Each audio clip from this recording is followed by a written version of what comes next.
하게 된 이지혜입니다. 반갑습니다.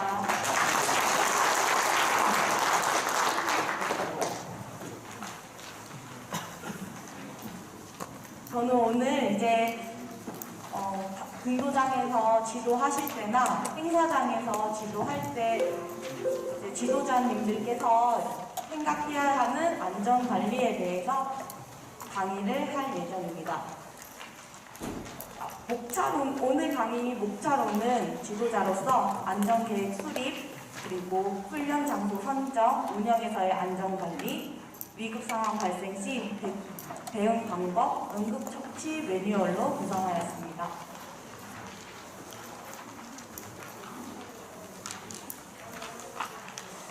자, 지도자는 운영자, 선수단, 관람객 등 훈련 시 참여하는 모든 사람들이 안전한 환경에서 스포츠 활동을 할 수 있도록 안전계획 수립 및 안전 목표를 설정해야 합니다.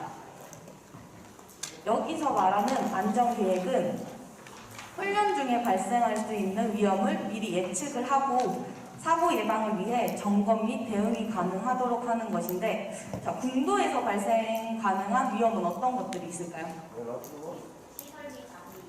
시설비 장비. 그렇죠. 그리고 또 무엇이 있을까요?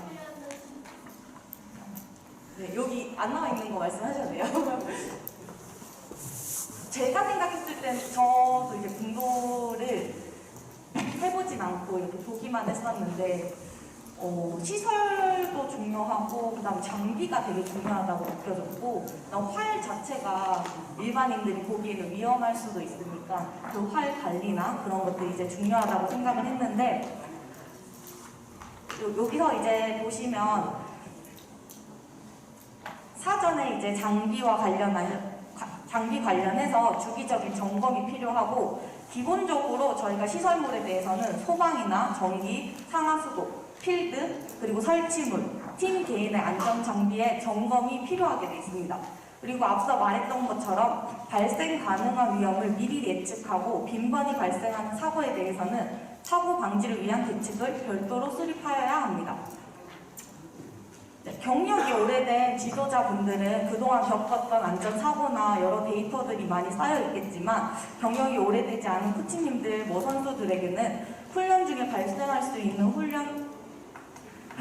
있는 사고를 이제 미리 알려주고 대처 능력을 배양할 것을 권장해줘야 합니다. 그리고 기본적으로 위급 상황에서 행동 절차를 숙지하고 응급처치 및 물품을 미리 알고 있어야 합니다. 저는 이제 승마 코치를 10년 전부터 하고 있는데, 저의 안전관리는 이제 승마장 곳곳에, 승마하면 낙마가 제일 걱정스러운 부분이라서 낙마 매뉴얼에 대해서 이제 곳곳에 붙여놨었습니다. 승마장 곳곳에. 그래서 이제 코치님뿐만이 아니라 학부모님들이나 승마장을 이용하는 모든 회원분들이 이 낙마 매뉴얼을 숙지할 수 있도록 보이는 곳곳에 다 붙여놨는데, 공도장에도 아니면 다른 안전시설, 그러니까 체육시설에도 그러한 매뉴얼이 꼭 필요하다고 생각합니다. 그리고 여기서 중요한 게, 사고 발생 시 꼭 기록물로 작성해서 보관을 해야 합니다.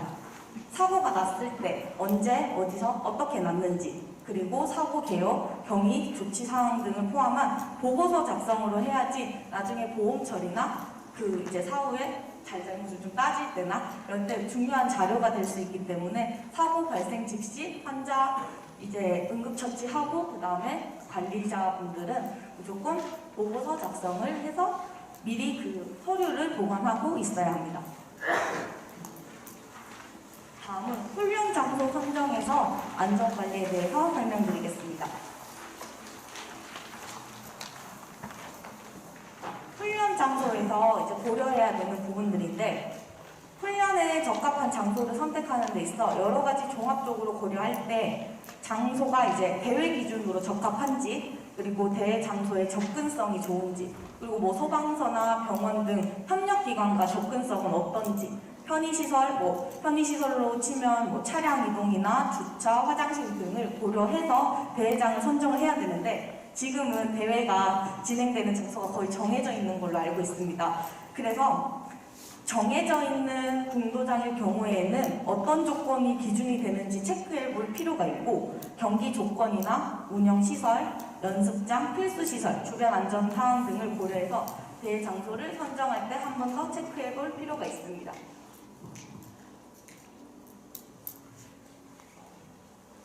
지금 이제 제가 여기 보여드리는 거는 궁도 대회 장소의 일반 요건, 이건 협회에 나와 있는 걸로 제가 체크를 해봤는데, 여기서 가장 중요하다고 생각되는 거 어떤 것들 있을까요?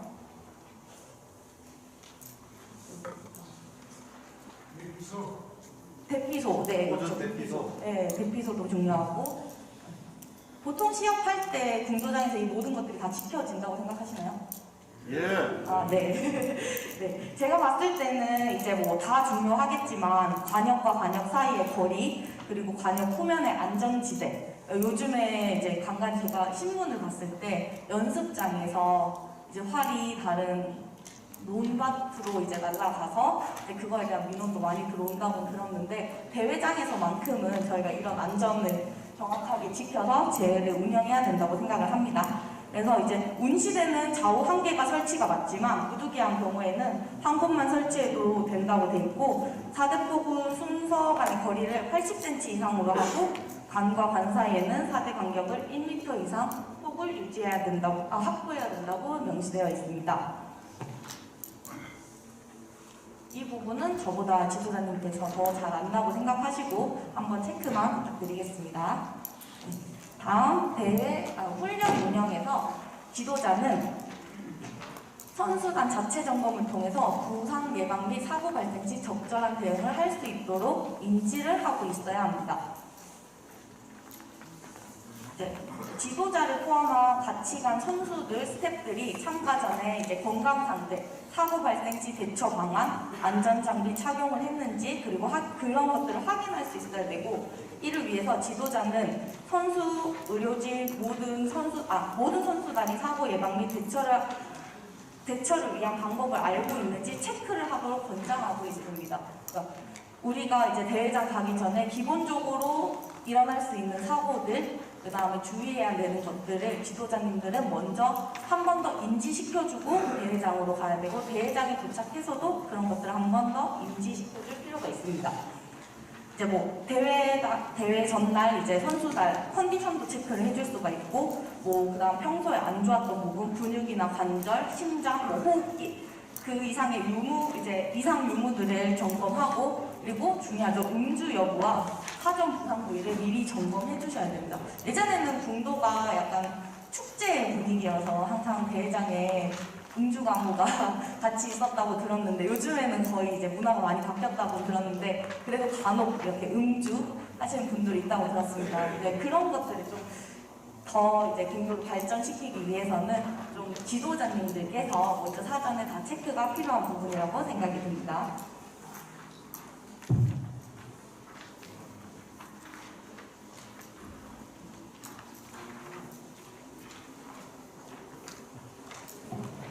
그리고 이제 중요한 것들이 부상 발생 시 대응 방안 숙지 여부를 점검을 해봐야 되는데, 기본적으로 우리가 이제 염자, 파열, 그리고 뭐 이렇게 격한 움직임은 없어서 뇌진탕에 대한 건 크게 걱정은 안 되지만, 그렇지만 이제 연세가 있으신 분들도 많다고 들어서 이제 그런 거에 대한 대처법에 대해서 미리 설명을 드려야 되고, 그다음에 요즘에는 이제 감염병, 코로나로부터 선수단의 안전을 보호하기 위해서 뭐 손 세정제나 마스크 등의 구비 여부를 점검해줘야 되고, 좀 드물긴 하지만 이제 재난 발생 시 행동 요령 숙지 여부도 알고 계셔야 됩니다. 이제 재난이라고 하면 화재, 지진, 뭐 붕괴 사고 등이 있겠지만, 스포츠 시설물에서 이제 의외로 많이 발생하는 것들이 시설물 붕괴 사고가 되게 종종 일어나고 있습니다. 이제 그런 부분에 대해서 미리 지도자님들이 어떻게 대처하고, 우리가 만약에 그런 사고가 났을 때 우리 팀은 어디로 모일 것이며, 어떠한 사고가 이제 뭐 대피를 해야 되는 상황에서 우리 팀이 흩어지지 않고 어느 장소에 모여서 움직일 건지, 그런 거는 이제 한 번씩이라도 인지를 시켜줘야지, 그러한 상황이 실제로 일어났을 때 우왕좌왕하지 않고 우리 팀이 흩어지더라도 어느 한 곳에 모일 수 있도록 그런 이러한 것들을 미리 인지시켜 주어야 합니다. 여기 보이는 그림은 19년도에 국도 스포츠 안전사고 실태조사에 따른 결과인데, 생활체육인들은 주요 이제 부위로 1위는 어깨, 2위 무릎, 3위는 손가락으로 꼽혔고, 전문 체육인들은 1위 어깨, 2위 손목, 3위 손가락 순으로 이렇게 나왔습니다. 맞는 것 같나요? 네. 이런 부분도 이제 계속 연습을 하고 대회 준비를 하시는 분들이 어디에 어떤 부상을 가지고 있는지 그런 부분들을 사전에 지도자님들은 다 체크가 되어 있어야 된다고 생각합니다. 그리고 이제 재난이라고 하면 이제 화재나 지진, 붕괴, 사고뿐만이 아니라 미세먼지, 폭염도 다 재난으로 포함이 되는데, 자연재난은 풍수해와 폭염, 그리고 사회재난으로는 감염병, 미세먼지, 그리고 안전사고 중에서는 산업재해 이렇게 포함이 되어 있습니다. 이제 공도 자체도 이제 야외에서 하는 운동이고 연령층이 조금 있기 때문에 더 신경 써줘야 되는 부분이라고 생각이 들고, 야외 훈련 시에 지도자는 미세먼지 농도 및 지속 시간에 따라 훈련일 및 시간을 변경해서 훈련을 하도록 해야 합니다. 이제 실내 훈련을 하는 경우에는 실내 체육관 미세먼지 측정 결과를 기준으로 적용해서 해야 되고, 야외 같은 경우에도 환경부 에어코리아라고 사이트에 들어가면 이제 그날의 미세먼지를 확인할 수 있는데, 요즘 뉴스에도 워낙 잘 나오기 때문에 그 미세먼지가 심한 기간에는 이 미세먼지도 체크를 해주고 운동 일지를 쓰면 도움이 될 것 같습니다. 다음은 폭염인데, 폭염도 실내 훈련의 경우에는 적정 온도 유지가 가능하냐, 실내 훈련의 경우에는 폭염을 고려해서 훈련 여부를 판단해야 합니다. 초등학생 같은 경우에는 주의보 단계에서 훈련 취소를 권장하고 있고요. 청소년 및 성인은 경보 단계에서 훈련일 연기를 권장하고 있습니다. 그리고 최고 기온 33도 이상 주의보가 발생된 경우에는 외부 활동과 외출을 자제하는 것을 권고하고 있으므로 폭염주의보 발생 시에는 훈련을 연기하는 것을 권장드리고 있습니다. 그러니까 33도 요즘에 여름에 많이 더우면 많이 올라가긴 하는데 무조건 멈춰야 되고 그런 건 아니지만, 그럴 때일수록 우리가 수분 보충이나 이제 여름에 어떻게 해줘야 될지 그런 걸 지도자님들이 항상 인지하고 있어야 돼요.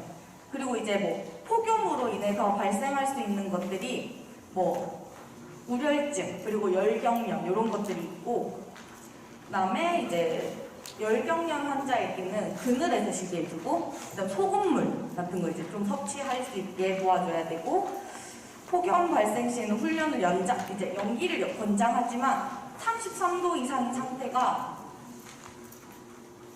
2일 이상 지속될 경우는 주의보가 발생됩니다. 네. 33도 이제 우리 여름의 온도가 33도가 이틀 이상 연속될 때에는 주의보가 발생해서, 주의보 발생할 때 이제 훈련을 연기하는 것을 권장하고 있습니다.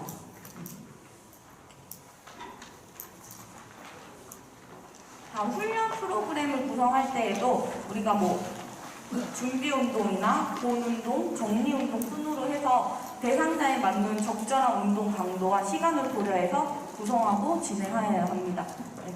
요즘에는 생활체육 자격증에도 노인, 그다음에 유소년, 일반 이렇게 장애인 다 나눠져 있듯이 그러한 프로그램 자체가 조금씩 나눠져 있어야 돼요. 그게 대상자에 따라서 나눠져 있어야 됩니다. 그리고 가장 중요한 거, 위험행동 금지. 지도자는 훈련에 참가하는 선수들이 부상을 초래할 수 있는 위험한 행동을 하지 않도록 지속적인 모니터링이 필요합니다. 계속 인지를 시켜줘야 되는 거예요. 어른이든 어린이든 이제 지도자로서는 무조건 모든 사람들한테. 그러니까 여기서 이제 인지시켜줄 수 있는 부분들은 부상을 입거나 당할 수 있는 위험한 동작들, 그리고 선수들끼리의 충돌, 그리고 훈련 도중에 음주, 그다음에 도핑, 그리고 금지 약물 복용 등 이런 것들이 미리 인지시켜 위험한 행동을 하지 않도록 계속 알려주셔야 됩니다.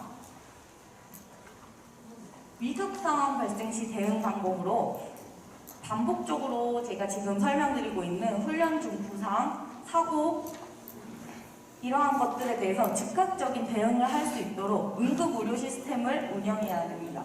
그렇지만 저희가 실제 이제 집에서 연습을 할 때, 각자의 그 공도장에서 연습할 때 응급의료 시스템을 구축할 수는 없잖아요. 그쵸? 매번. 그렇기 때문에 그럴 때는 이제 응급상자를 꼭 보유하고 있어야 됩니다. 기본적으로 응급상자를 보유하고 있어야 되고, 그리고 훈련장 내에는 자동심장 충격기인 AED를 위치를 사전에 파악하고 구비를 하셔야 됩니다. 그래서 위급 상황 시 응급처치 등을 위한 최소 2개 이상의 병원을 파악하고 정보를 공유하고 우리가 사고가 났을 때 어떻게 대처할 건지 처음에 말씀드렸던 매뉴얼을 가지고 있어야 합니다.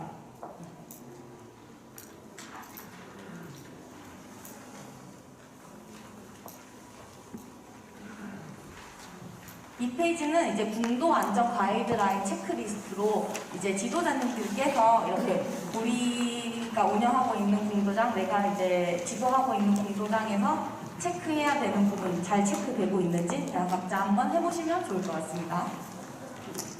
자, 가장 중요한 응급처치 매뉴얼 설명드리겠습니다. 자, 여기 있는 장면에서 체크할 수 있는 부분들이 어떤 것들이 있을까요? 일단 전기가 흐르는지 네, 맞아요. 여기 전기. 그리고 전기. 어떤 차량 안전 통제를 해줘야 하는데 네. 차량 주행이라든가 그런 것들을 막아주거나 네. 대기할 수 있는 네. 그걸 해줘야 하고, 그 다음 환자가 위험한 지역에서 안전 위치로 확보해야 하고, 그리고 경증과 중증 환자를 구분해야 하고. 네, 맞습니다. 교과서를 가지고 계신가요? 네? 교과서를 가지고 계신가요? 이거 제가 알고 있는 거야. 네. 여기서 이제 우리가 그냥 눈에 딱 보일 때 체크할 수 있는 부분들. 체크할 수 있는 부분들. 네? 네, 사람이 이렇게, 실제로 사람이 3명이 쓰러져 있습니다. 그쵸? 뭘? 3명. 여기 이렇게, 그쵸? 그리고 여기서는 불이 나오고 그리고 여기 주유구가 열려 있습니다. 네. 그리고 여기는 가스 같은 게 유출되고 있는 거고, 이러한 것들을 이제 다 체크가 돼야 돼요. 거기 지금 여기 한 잔 있어요. 한 분 이쪽으로 오세요. 우리가 여기서 이제 인원 체크가 필요한 이유가 뭘까요? 일단 이런 체크가 돼야지 구급차가 아니면 또 구급대가 몇 명이나 더 올 건지 맞아요. 정확하게. 그게 판단이 됩니다. 네, 맞습니다. 어떤 경우에는 여기 지금 사람이 쓰러졌어요. 엄청 많이. 얼마나. 이러한 수치를 좀 더 정확하게 해줘야 돼요. 그렇게 응급차가 여기 오는 것 때문에 이러한 숫자나 그 다음에 상황들을 좀 객관화해서 설명할 필요가 있습니다. 여기서 이제 응급처치를 뭐라고 생각하세요? 응급처치가 뭘까요? 네, 그쵸. 그럴 때 돌돌 가가지고 사람을 최초로 이제 구할 수 있는 네. 어떤 행동이라고 봐야 돼요. 맞습니다. 자, 응급처치는 이제 사고 발생했을 때 응급의료 요원들이 현장에 도착하기 전에 부상자들에게 적절한 도움을 주어 고통을 경감시키고 위급한 상황에서 생명을 구하는 것이 응급처치라고 되어 있습니다.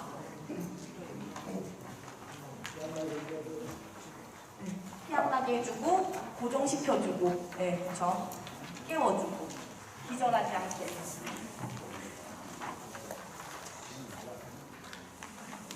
응급상황 시 대처 요령 3가지만 딱 기억하면 돼요. 이렇게 현장 체크, 119 신고, 처치 및 도움. 네, 가장 쉬운 거. 우리 이제 이런 응급처치 수업은 워낙 다들 많이 들으셔서 어떻게 하는지 다 알고는 계시지만 제가 한 번씩만 체크 가볍게만 해드릴게요. 일단 누군가 쓰러졌어. 그럼 체크하러 달려가야 됩니다. 그쵸? 괜찮으세요? 괜찮으세요? 의식이 있는지 없는지 확인을 하고 곧바로 신고에 돌입을 해야 됩니다. 만약에 의식이 없다. 그러면 뭐 그 발견자가 이제 발견자가 뭐 CPR을 하던 뭐 인공호흡을 하던 어떤 조치를 취하고 있겠죠. 그러면 그걸 하면서 신고하는 게 쉬울까요? 어려울까요? 어렵습니다. 네, 어려워요. 그래서 주변에 무조건 도움을 요청을 해야 됩니다. 정확하게. 네, 빨간색 목도리 하신 분 119 신고 부탁드리겠습니다. 이렇게, 그쵸? 이게 너무 정확하게 이렇게. 이건 다 알고 계시잖아요. 그쵸? 네, 이렇게 해서 신고를 무조건 해야 되고, 그리고 요즘에는 신고를 하게 되면 응급처치 방법을 다 알려줍니다. 어떻게 하세요? 어떻게 하세요? 만약에 그게 어려울 경우에는 영상통화를 통해서 지금 환자 상태 어떤지 보여달라고도 하고, 그리고 어떻게 대처를 하세요? 라고 말을 하기 때문에 요즘에는 뭐 휴대폰 다 가지고 계시니까 영상통화로도 다 가능하다는 점 알고 계시면 좋을 것 같습니다. 응급상황 시 대처 요령으로 저희 영상 가볍게 하나 볼게요.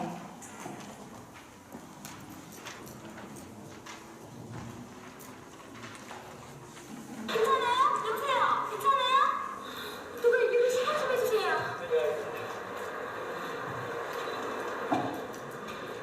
여보세요? 119죠? 여기 사람이 쓰여져 있습니다.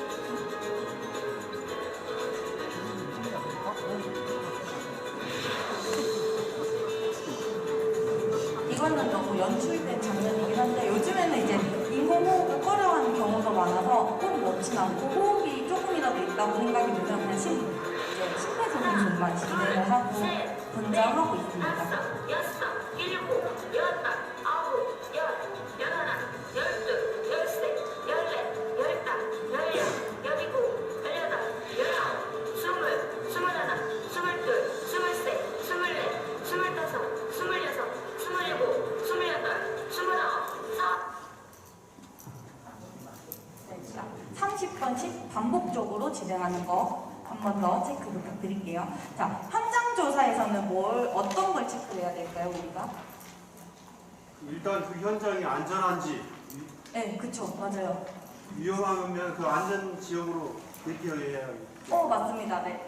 이제 그리고 응급처치 할 수 있는 적합한 장소인지, 맞습니다. 울퉁불퉁하고 또 바닥이 평탄하지 못해가지고 CPR하면 갈비가 아작이 난다든가 너무 추워가지고 사람이 심폐소생술을 하다가 거기서 죽어버릴 수가 있다든가.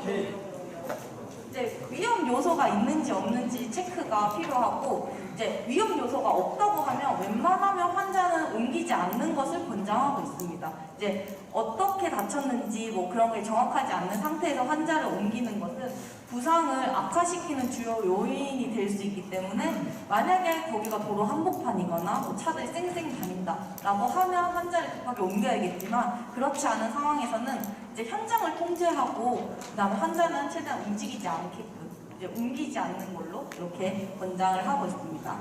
자, 그 다음에 이제 무슨 일이 일어났는지, 왜 이렇게 부상이 당했는지 원인을 찾아주는 것이 좋습니다. 신고하기 전에. 그러니까 신고를 할 때 그걸 알고 있어야지 신고 내용이 정확하게 전달이 됩니다. 그리고 얼마나 많은 사람들이 다쳤는지, 이제 주변에 목격자가 있는지, 그리고 이제 심각한 부상자가 누군지를 파악하는 것도 중요합니다. 자, 극한의 상황을 가자면 이제 출혈 환자가 엄청난 출혈을 하고 있는 환자가 한 명 있고, 호흡이 곤란한 환자가 있습니다. 누구부터 먼저 처치를 해야 될까요? 곤란은. 호흡? 예. 정답은 출혈 환자입니다. 왜냐하면 이제 과다 출혈일 경우에는 10초에서 15초면 사망에 이를 수가 있어요. 근데 이제 심장은 4분 정도의 시간은 우리한테 주어져 있어요.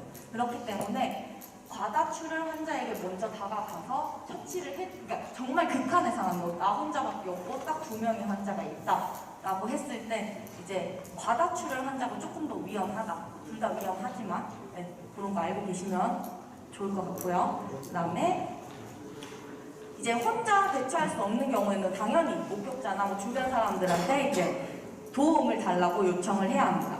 그리고 마지막으로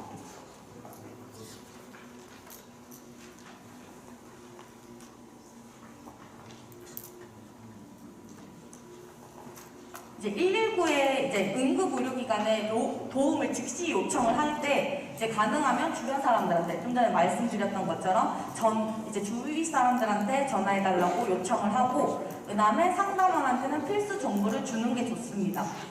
필요하면 영상 통화도 가능하고 이제 뭐 어떻게 어디서 사고가 났는지, 사고 종류, 환자 수, 상태 이런 것들을 먼저 설명해주면 더 좋고 그다음에 이제 이런 것들이 이제 어디서 발생을 하냐? 뭐 화재나 폭발, 그리고 늘어진 전선, 뭐 그 물의 갑작스러운 범람, 그리고 유독가스, 교통사고 등 여러 가지 상황들이 있지만 궁도장에서는 뭐가 있을까요?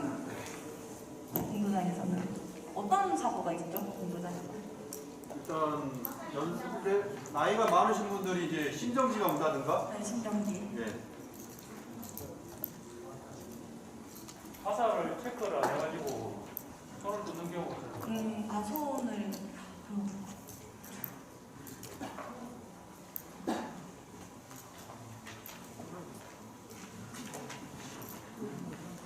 손을 심정지 환자들을 위한 이제 환자들보다 이제 부상자를 위해서 심폐소생술이 우리가 이제 가장 처음으로 그리고 가장 크게 도와줄 수 있는 부분. 이번에 그 이태원 사건들도 다 아시잖아요, 그렇죠? 네, 그때도 심폐소생술을 했지만 너무 많은 인원이 갑자기 사고가 나는 바람에 그래서 우리 주변에서 이제는 진짜 더더욱 언제 어디서 어떻게 발생할지 모르기 때문에 지도자분들은 무조건 이 심폐소생술 방법은 숙지를 하고 있어야 된다고 생각됩니다. 여기서 이제 심정지 시 심장의 자발순환을 회복시켜서 사망을 방지하는 방법으로 요즘에 이제 자동 심장 충격기, 예전엔 자동 제세동기라고 말을 이제 명칭을 했었는데 요즘에 이제 명칭이 바뀌어서 자동 심장 충격기라고 해서 이제 정지된 심장에 정기적 충격을 가하는 장치. 근데 실질적으로 정지된 심장은 아니에요. 아예 심장이 정지되어 있으면 이 기계가 작동을 하지 않습니다. 미세한 움직임이나 불규칙한 움직임이 있어야지만 자동 심장 충격기가 움직여지고 그 전에 아무것도 없을 때에는 기계가 작동을 하지 않기 때문에 내가 직접 CPR을 해줘야 됩니다. 이제 흉부 압박을. 그리고 이제 전문 의료인에 의해지는 응급치료 이렇게 병원에 옮겨졌을 때 이렇게 나눠집니다. 영상 한 번 더 볼게요.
2000년도에 있었던 일이에요.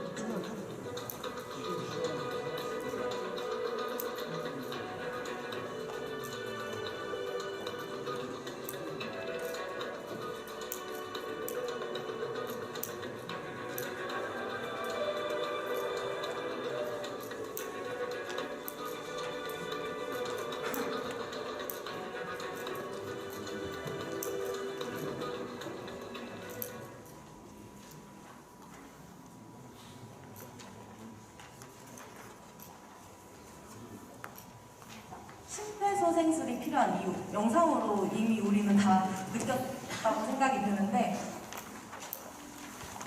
심장 정지 왔어, 심정지가 왔어요. 4분까지는 괜찮다라고 말할 수 없지만 그래도 뇌 손상 없이 회복 가능합니다. 그리고 4분에서 6분이 경과가 되면 뇌 손상이 오기 시작하고 6분에서 10분 정도 되면 중등, 그리고 10분 이상이 되면 심한 뇌 손상이나 뇌사 상태가 오기 때문에 그래서 우리가 발견 즉시 이제 심폐소생술을 해야 된다고 계속 교육을 하고 있는 겁니다.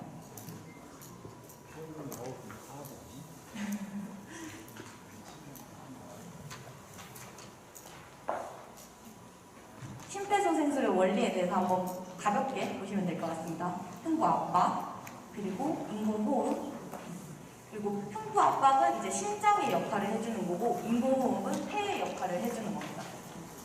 그래서 혈액순환하고 산소 공급을 통해서 우리가 응급처치를 할 수 있게 돼요.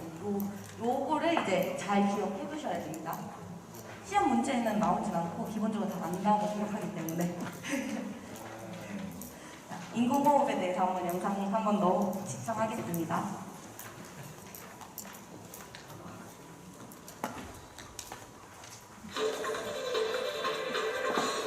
먼저 한 손의 손바닥을 환자의 이마에 올려놓고 지그시 눌러 고개를 젖혀주고요.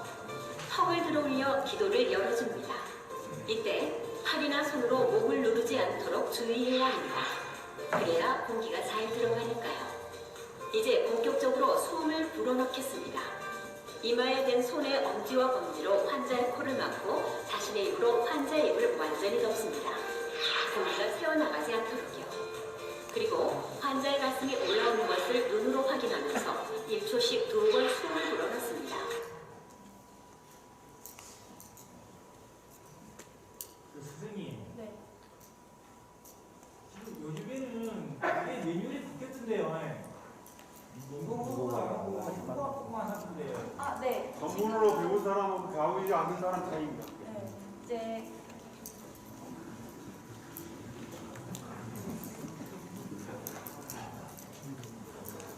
네. 요즘에는 흉부 압박만을 이제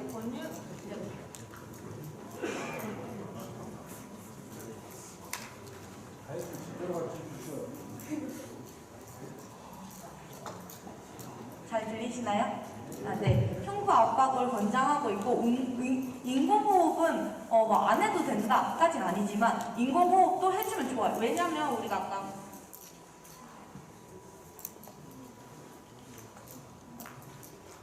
인공호흡을 통해서 폐에 공기가 들어갈 수 있도록 산소를 공급해주는 역할을 해주는데 이제 익수자일 경우에는 인공호흡이 필요하고 이번에 이태원 사건에서도 압사를 당했잖아요. 사람들이 압사 사건을 당할 때 폐에 이제 산소가 공급이 더 이상 안 된 상태에서 호흡이 낮아진 거예요.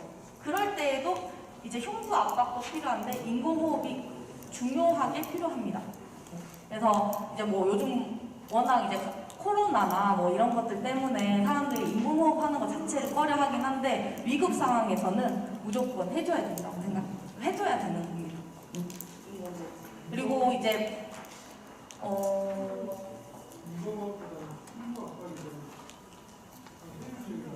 그쵸. 그렇죠. 그렇지만 그거는 교육을 받지 않은 사람들. 네, 흉부 압박은 교육을 크게 받지 않아도 가능한데 지도자분들은 제가 알기로는 안전교육을 다 더 받았다고 생각을 하고 있는데 그런 분들은 인공호흡을 이제 뭐 갑자기 쓰러지셨거나 뭐 폭염에 쓰러지셨거나 대회장에서 쓰러졌을 때에는 이제 흉부 압박하고 그 다음에 자동 제세동기를 사용해서 응급처치를 하는데 뭐 이제 물에 빠졌거나 그럴 경우에는 인공호흡이 필수로 필요합니다.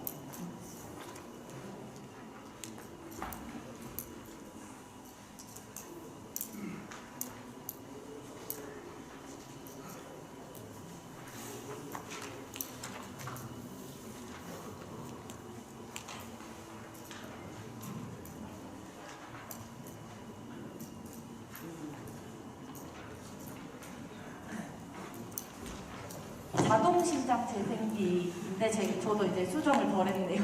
이제 자동심장 재생기로 이제 이 기계 다 보신 분들 다 직접 아직 못 보신 분들 계신가요? 다 보긴 보셨죠? 이제 이걸 사용하는 방법은 한 번 더 이제 기계의 전원을 일단은 켜줍니다. 기계의 전원을 킨 다음에 환자의 가슴에 패드를 부착합니다.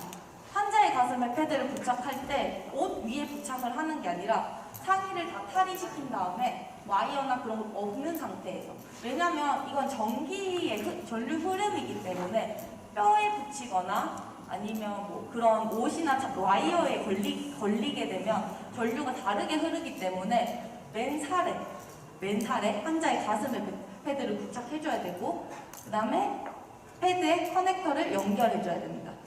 커넥터 연결하면 아까 설명했듯이 이제 심장이 아예 미동이 없으면 분석이 안 돼요. 미세한 움직임이 있어야지 분석이 진행이 되고, 그 다음에 접촉 금지를 알려줘야 됩니다. 주변에서 떨어지세요. 멀리 해주세요. 그리고 환자 주변에 다 떨어져 있는 걸 확인을 한 다음에 제세동을 주황색 충격 버튼을 눌러주는 겁니다. 그리고 제세동이 실시되었을 때고 다시 CPR을 반복적으로 해줘야 됩니다. 여기서 분석을 했는데 아무것도 안 떴을 때는 그냥 이제 발견한 사람이 계속 CPR 해주고 이제 흉부 압박을 계속해서 이 사람이 조금 돌아왔을 때 불규칙적이라도 미세하게 움직여졌을 때 다시 분석을 한 다음에 전기 충격을 통해서 이제 심장이 다시 움직일 수 있고 리셋시키는 역할이라고 생각해 주시면 됩니다. 네, 마지막으로 이제 했던 거를 마지막으로 정리를 하는 시간인데, 요것만 기억하면 우리가 이제 공도장에서나 아니면 주변에서 일어날 수 있는 그런 상황을 대처할 수 있는 방법은 충분하다고 생각을 하거든요. 여기서 이제 의식 확인, 호흡 확인을 한 다음에 우리 119 신고 어떻게 해야 된다고 했죠? 몇 명이 쓰러졌고 뭐 어디서 했고 정확한 정보 전달이 중요하고, 그 다음에 가슴 압박, 기도 열기, 인공호흡. 인공호흡은 만약에 내가 자신이 없고 못하겠다 싶으면 가슴 압박만 이걸 반복적으로 해주고 자동심장 충격기를 사용해주는 것이 오늘의 핵심입니다.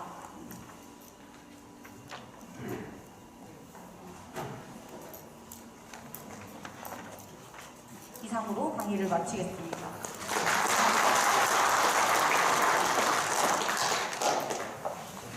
제가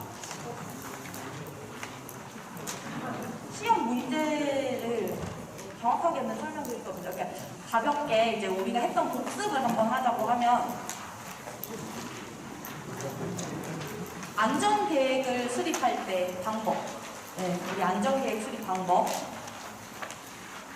어떻게 했는지, 그리고 상상과 사고가 났을 때 우리가 어떻게 이제 기록을 보관했어야 됐는지 그 부분 한번 저희가 중요하다고 체크를 했던 것 같고, 그 다음에 폭염에는 이제 폭염했을 때 열경련 환자들한테 어떻게 해줘야 되고, 훈련을 뭐 그냥 강압적으로 해도 되는지 아니면 연장을 해야 되는지 기간에 대해서 한번 체크를 했던 것 같고, 그 다음에 응급 상황 시 우리 어떻게 대처를 해야 되는지, 응급 상황 시 우리가 뭐 상황이 이렇게 엄청 위험한 장소가 아닌데 환자를 옮겨도 된다고 했을까요? 안 된다 했을까요?